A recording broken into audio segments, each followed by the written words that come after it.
Ang basa ng ating kapalaran ngayon ay maaring tumutukoy sa iyo, o sa ibang tao, na kapareho mo na zodiac sign.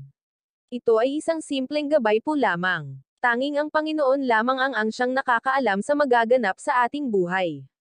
Gawing gabay at libangan lamang. Tagalog Chinese Horoscope February 12, 2024. Year of the Rat.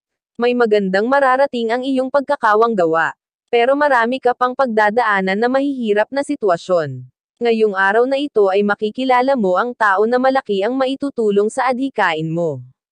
Maswerteng numero, 0.6, 8, 9, 10. Year of the Ox. Hindi ikaw ang tipo ng tao na nagpapadala sa mga sabi-sabi lang. Ikaw yung tipo ng tao na kailangan munang harapan ng matibay na ebidensya dahil kung hindi ay mananatiling may pagdududa sa iyong isipan. Maswerteng numero, 27, 30, 35, 38. Year of the Tiger.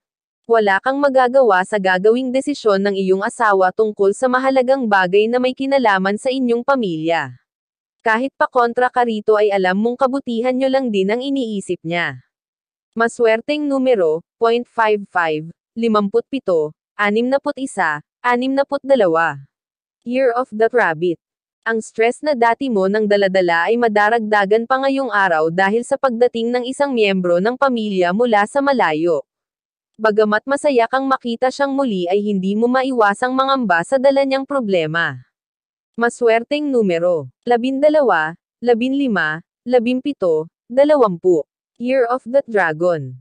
Patuloy kang lalaban sa mga pagsubok na dumarating ngayon sa iyong buhay. Malaki ang iyong paniniwala na malalampasan mo ang lahat ng ito hanggat nasa tabi mo ang buo mong pamilya at nakasuporta sa'yo. Maswerteng numero, 29, 30, 31, 33. Year of the Snake. Magiging maluwag ka ngayon sa iyong mga anak. Sa lahat ng tao ay ikaw lang ang tunay na nakakaintindi sa kanilang pinagdadaanan. Kaya naman sa araw na ito ay hahayaan mo silang gawin ang gusto nilang gawin. Maswerteng numero, 0.18, 20, 22, 24. Year of the Horse. Hindi ka takot na humarap sa problema na mag-isa dahil dati mo na itong napagdaanan.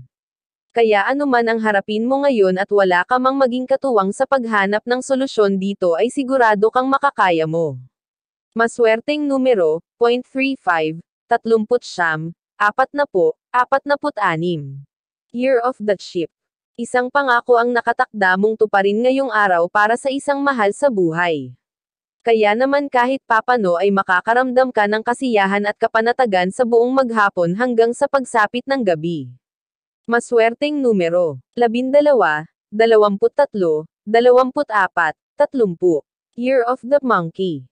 Ikaw yung tipo ng tao na masyadong dinidibdib ang kabiguan pero mabilis ka ring mag-move on dito. Kung gaano ka kabilis masaktan ay ganoon ka rin kabilis makalimot kaya naman kayang-kaya mong humarap sa kahit na anong pagsubok. Maswerteng numero, 0.7, 11, 13. Year of the Rooster. Hindi ka magiging komportable sa araw na ito dahil sa mga salitang bibitawan ng isang taong mahalaga sa'yo. Hindi ka sigurado pero pakiramdam mo ay may laman ang kanyang mga sinasabi at hindi mo gusto ang mensahe nito. Maswerteng numero, 0.4, 6, 17, 19. Year of the Dog. Pansamantala kang magpapatangay sa agos. Kahit pa hindi ka 100% na sumasang-ayon sa mga desisyon ng mga taong nasa paligid mo ay hahayaan mo muna sila. Kailangan mo ng magandang tiyempo para ihayag ang opinyon mo. Maswerteng numero, 0.5, 15, 25, 30. Year of the Pig. Araw ito para ipagdiwang ang isang mahalagang okasyon sa iyong buhay. Pero batid mo na wala kang ibang paraan para ipagdiwang ito kundi sa loob lamang ng tahanan. Hindi mo inaasahan ang sayang dala ng bawat oras. Maswerteng numero, 20, 42, 43, 48. Iyan ang Tagalog Chinese Horoscope. February 12, 2024. Maraming